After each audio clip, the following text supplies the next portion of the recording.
How to download and install Google Play Store apps on Windows PC or laptop computers 2026. Open your Edge browser, then type your Google Play Store. Now click on Android apps on Google Play here and apps here. Click on it.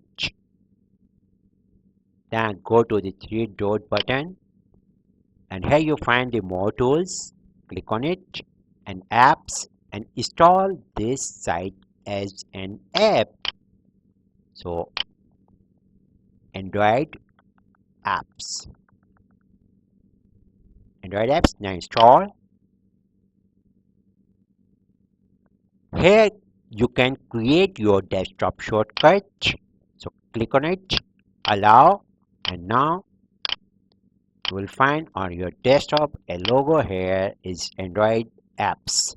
Click on it and here you find Google Play apps on your PC right now installed, so you can use it everywhere, anywhere, all Android apps on your Windows 10 PC in 2026.